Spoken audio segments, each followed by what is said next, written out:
बुलाकर कन्हैया बगल में चले गए और वहां जाकर के और उन्होंने एक बड़ा सा मटका था उसे पकड़ करके खींच लिया, ऊपर से नीचे गिरा। अब माता यशोदा के दादी सास के समय का वह हंडिया था, वो गिरा तो फूट गया। अब फूट गया तो माता को बड़ा क्रोध आया, आई दौड़ करके पकड़ा कन्हैया भगवान। बोले क्यों रे, क्या बात है, क्यों फोड़ा तूने?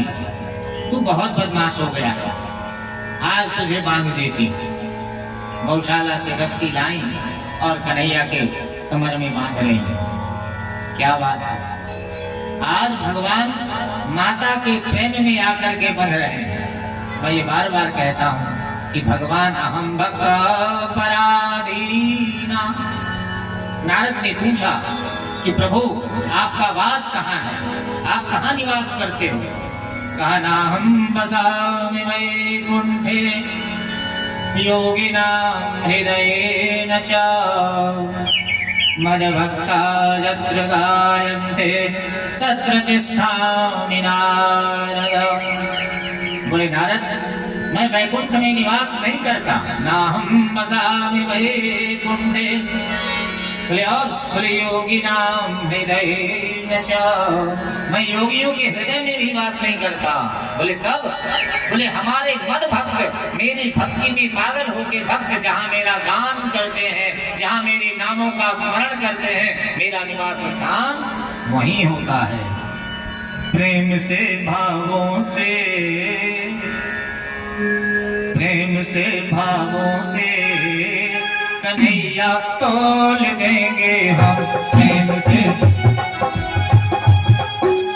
तोल देंगे हम, प्रेम से भावों से कन्हैया तोल देंगे हम, प्रेम से भावों से कन्हैया तोल देंगे हम। तेरे स्वागत में दरवाजा दिल का खोल देंगे हम, तेरे स्वागत में दरवाजा दिल का खोल देंगे हम, प्रेम से भावों से कन्हैया तोल देंगे हम, प्रेम से भावों से कन्हैया तोल देंगे हम।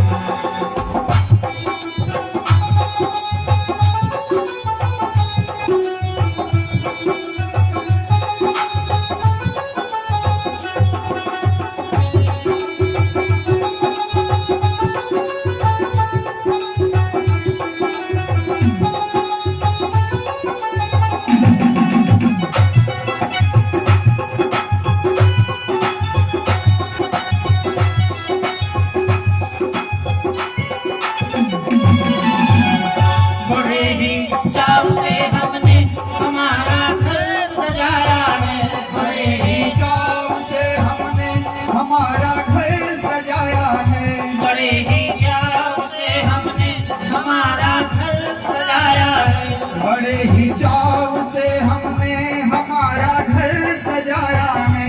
तेरे आने की खुशियों में तेरा कीर्तन कराया है, तेरे आने की खुशियों में तेरा कीर्तन कराया है, तेरे आने की खुशियों में तेरा कीर्तन कराया है। तेरे आने की खुशियों में तेरा कीर्तन कराया है। तेरे भजनों में मिश्री से,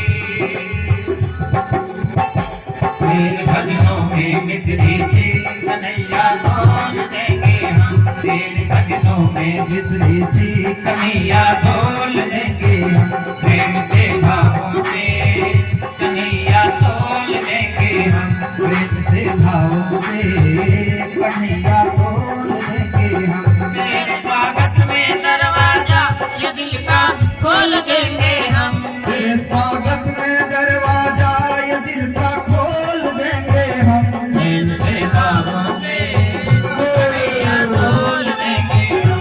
प्रेम से भावों से कन्हैया खोल देंगे हम।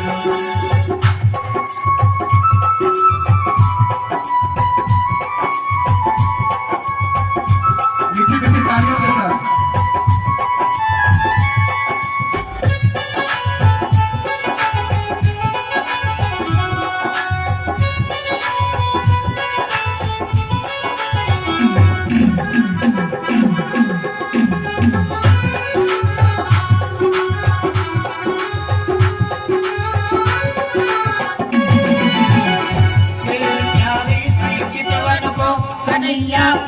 भी देखेंगे। तेरी प्यारी सी चितवन को कन्हैया हम भी देखेंगे। तेरी प्यारी सी चितवन को कन्हैया हम भी देखेंगे। तेरी प्यारी सी चितवन को कन्हैया हम भी देखेंगे। तेरे इन पावन चरणों से लिपट कर हम भी देखेंगे। तेरे इन पावन चरणों से लिपट कर हम भी देखेंगे। छुपी है दिल में जो बातें, छुपी है दिल में जो बातें वो तुमसे बोल देंगे हम। छुपी है दिल में जो बातें वो तुमसे बोल देंगे हम। प्रेम से भावों से कन्हैया तोल देंगे हम। वो प्रेम से भावों से कन्हैया तोल देंगे हम। तेरे स्वागत में दरवाजा ये दिल का खोल देंगे हम। तेरे स्वागत में दरवाजा ये दिल का खोल देंगे हम। प्रेम से भावों से जय हो। कन्हैया तोल देंगे हम। वो प्रेम से भावों से कन्हैया तोल देंगे हम।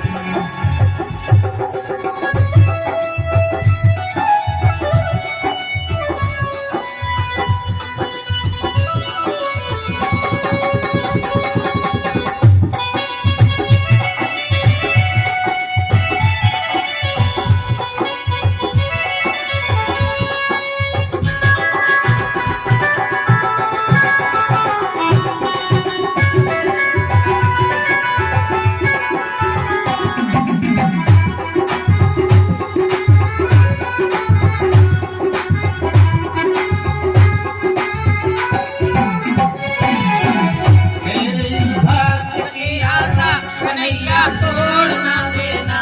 तेरी भैंस की आशा कन्हैया तोड़ ना देना। मेरे इस भक्त की आशा कन्हैया तोड़ ना देना। तेरे इस भैंस की भाषा कन्हैया तोड़ देंगे हम। बड़ी उम्मीद लाया हूँ, ये वापस मोड़ देंगे हम। बड़ी उम्मीद लाया हूँ ये वापस मोड़ ना देना। बड़ी उम्मीद लाया हूँ, ये वापस मोड़ न देना। बड़ी उम्मीद लाया हूँ ये वापस मोड़ ना देना। तू आजा प्यार का तोहफा, तू आजा प्यार का तोहफा, बड़ा अनमोल देंगे हम। तू आजा प्यार का तोहफा, बड़ा अनमोल देंगे हम। प्रेम से भावों से जय हो। तोल देंगे हम। वो प्रेम से भावों से कन्हैया तोड़ देंगे हम। प्रेम से भावों से कन्हैया तोल देंगे हम। भावों से कन्हैया तोड़ देंगे हम। मेरे स्वागत में दरवाजा ये दिल का खोल देंगे हम। तेरे स्वागत में दरवाजा ये दिल का खोल देंगे हम। प्रेम से भावों से जय हो। तोल देंगे हम। प्रेम से भावों से कन्हैया तोड़ देंगे हम। प्रेम से भावों से कन्हैया तोल देंगे हम। प्रेम से भावों से कन्हैया तोड़ देंगे हम। कन्हैया तोल देंगे हम। कन्हैया तोड़ देंगे हम। कन्हैया तोल देंगे यार की।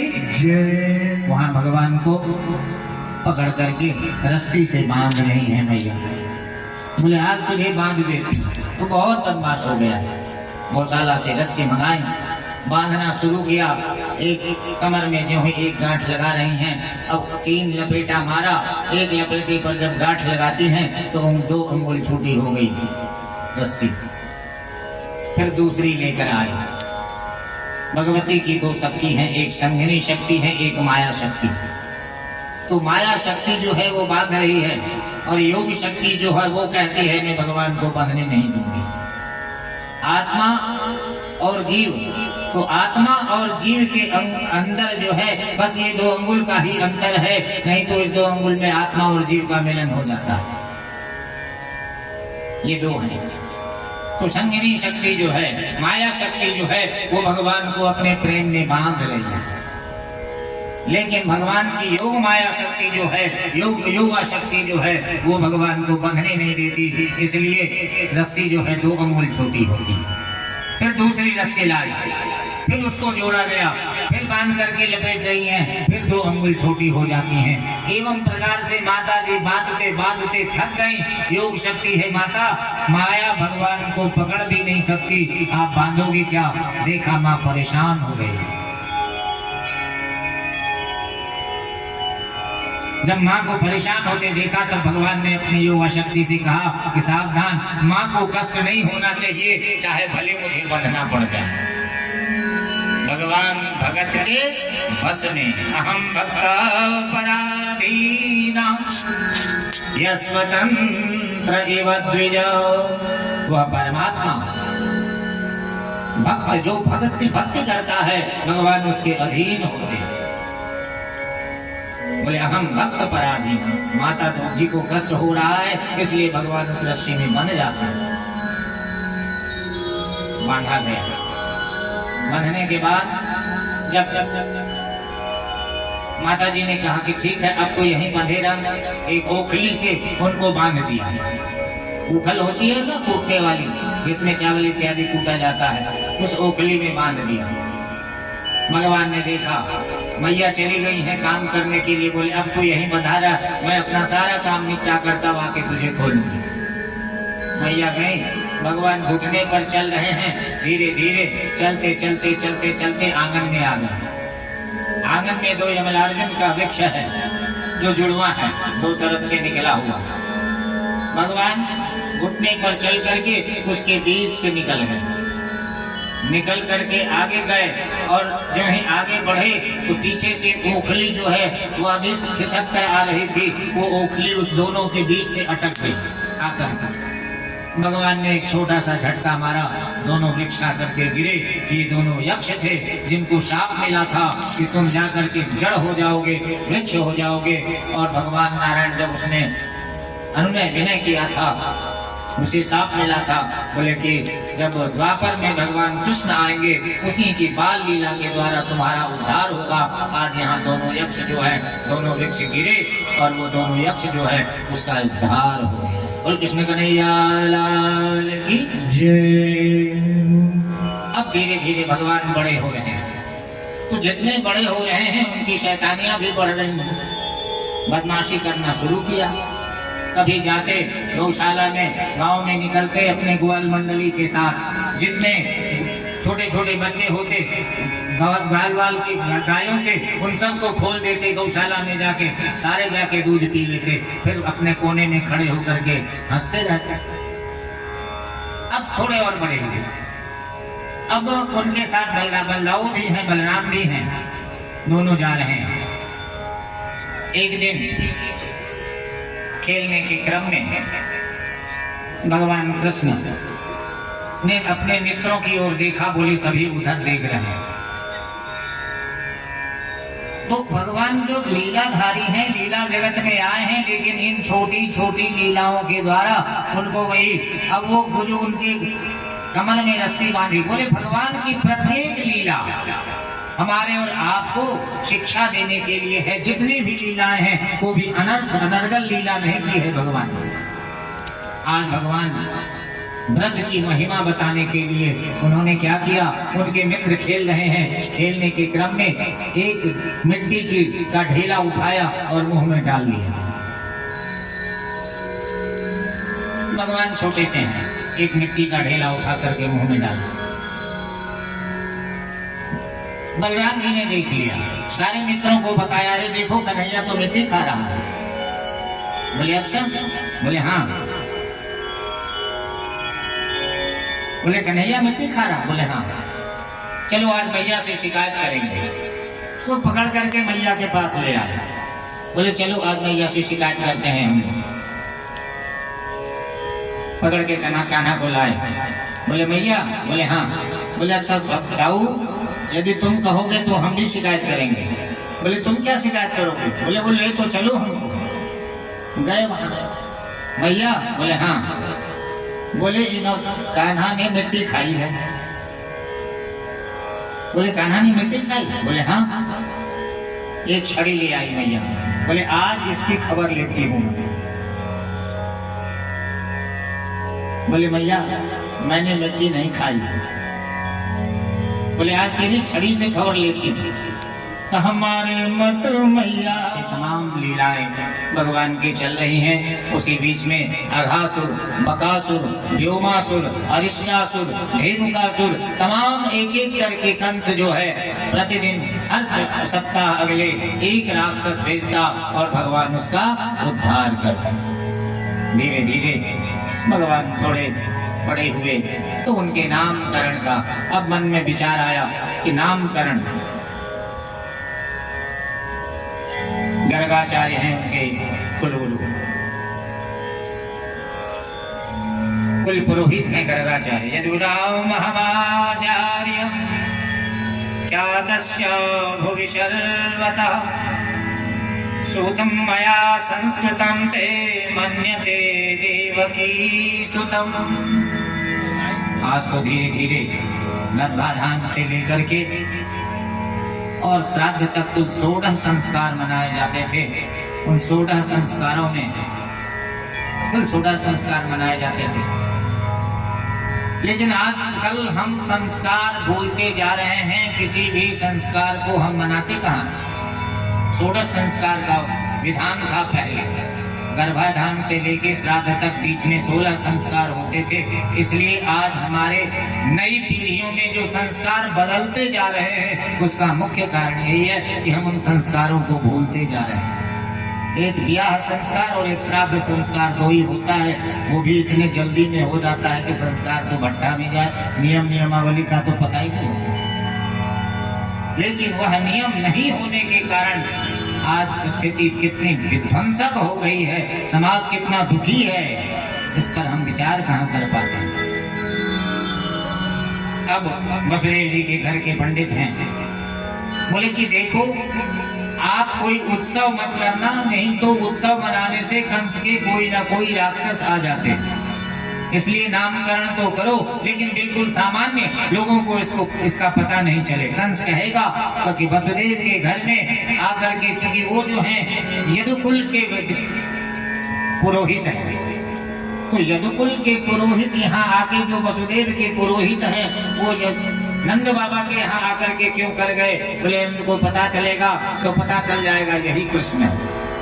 इसका मतलब नंद के घर में जो पुत्र है वह वसुदेव का है, फिर कोई न कोई राक्षस भेजेगा और मैं नहीं चाहता कि मेरे वजह से किसी के बालक के जीवन में कष्ट आवे। नंद जी ने कहा आप ये बात तो ठीक कहते हैं। 6 महीने का उत्सव मनाया गया, उसी में सक्तासुर आ गया। 1 वर्ष का जन्मदिन मनाया तो तृणावर्त आकर के लाल को उड़ा करके ले गया। संकट है। नंद जी बोले नहीं महाराज, मैं कोई भी उत्सव नहीं मनाऊंगा। दोनों माताएं बलराम के भी नामकरण नहीं हुए और कृष्ण के भी। अब माताओं ने कहा कि पंडित जी में कुछ ज्ञान है कि नहीं, हम लोग थोड़ा सा जो है एक परिवर्तन करते हैं।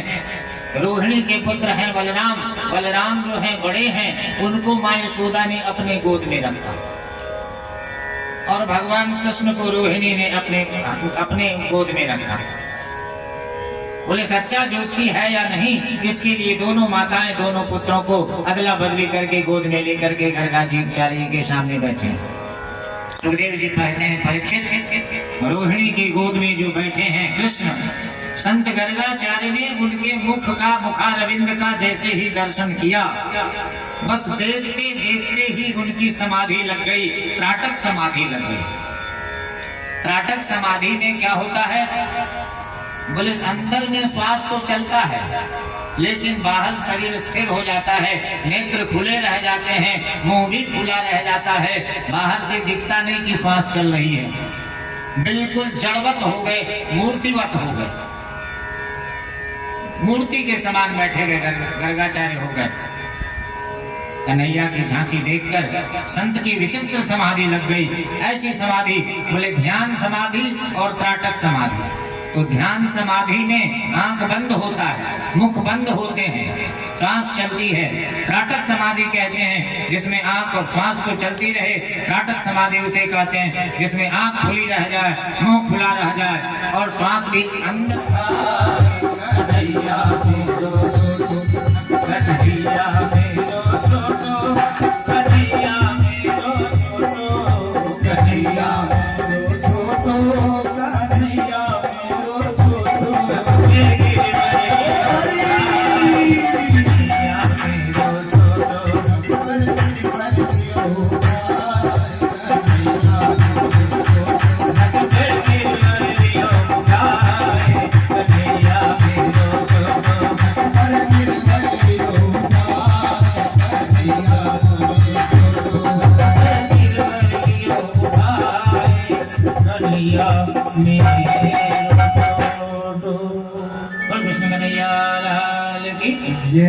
गिरिराज धरण की जय। एवं प्रकार से भगवान ने उसको गिरिराज को अपने कानी उंगली पर उठाया, सबों की रक्षा की।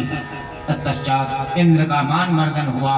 इंद्र आकर के भगवान से 10 अध्यायों में भगवान ने आकर के इंद्र ने भगवान कृष्ण की वंदना की है, उनकी आराधना की है, क्षमा प्रार्थना की है। तब जाकर के भगवान ने इंद्र को छोड़ा। श्रीमद् भागवत में 2 लीला भगवान की बड़ी प्रसिद्ध है, जिसे लोग भगवान कृष्ण पर भी उंगली उठाने को नहीं चूकते। 2 लीला जो है, एक लीला है चीर हरण की लीला। गोपियां प्रातःकाल व्रत करती थी और कार्तिक व्रत में, कार्तिक मास के व्रत में स्नान करने के लिए यमुना में जाती थी।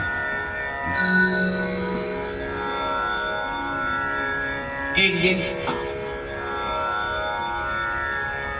सूर्योदय से पूर्व ही वो स्नान को जाती थी और सभी गोपियां अपने सारे वस्त्रों को उतारकर वहां रख देती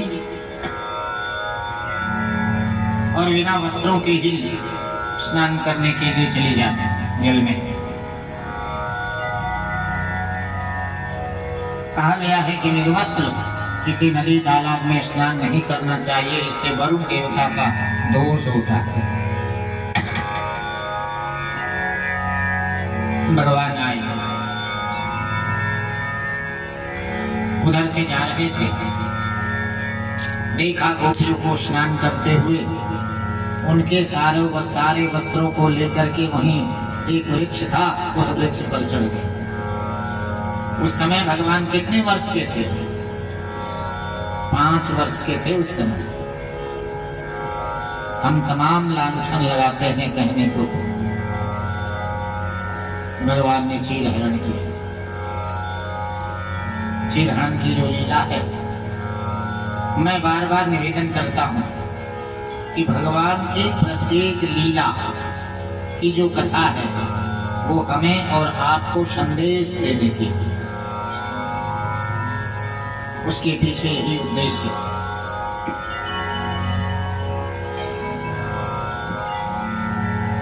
गोपियां स्नान करके, कोई दिख नहीं रहा था, गोपियां स्नान करके वहां से देखी तो उनका वस्त्र गायब था। इधर उधर देखा, चारों तरफ जल में ही डूबी हुई आकंठ वहां से देख रही हैं। वृक्ष पर नजर गई तो पता चल गया, कान्हा ने वस्त्र ले जा करके रखा। बोले कन्हैया हमारा वस्त्र दे दो ना। बोले आप लोग व्रत करती हो और व्रत करते हुए निर्वस्त्र जल में स्नान करना ये महान पाप होता है, आपको इस व्रत का कोई फल नहीं मिलेगा। एक अर्थ तो ये है। दूसरा अर्थ, वस्त्र क्या है? बोले यह आवरण है, शरीर को ढकने के लिए एक पर्दा है। चिर हरण लीला से भगवान ने कहा कि बोले आप आ जाओ, बाहर आकर के ले जाओ वस्त्र। बोले ठंड भी है, मेरे वस्त्र भी हूं, बड़ी लज्जा आती है, बाहर कैसे आऊं? बोले वस्त्र कहते हैं पर्दे को, यानी अविद्या। वस्त्र जो है वह अविद्या है।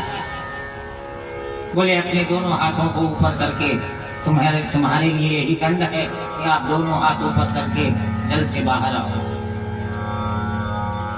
एक तो भगवान को यदि हम ईश्वर मानते हैं, नहीं तो 6 दिन का कृष्ण या 5 वर्ष के अंदर इतने राक्षसों का वध कोई छोटा बालक कर सकता है क्या? तो एक तो परब्रह्म है। दोनों हाथ उठाने का मतलब बोले समर्पण। हम दोनों हाथ कब उठाते हैं? बोले जब समर्पण, आत्मसमर्पण करना होता है तब हम दोनों हाथ ऊपर करते हैं।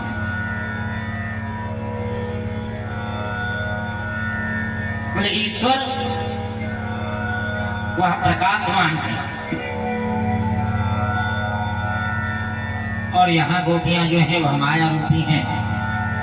तो माया और अविद्या, वस्त्र का हरण करना यानी उन गोपियों की अविद्या का हरण किया और उन्हें ईश्वर के प्रति समर्पित होने का भाव था, जिसके कारण इसे अच्छी हरण हुआ था। कृष्ण गोविंद गोविंद गोपाल, कृष्ण गोविंद गोविंद गोपाल।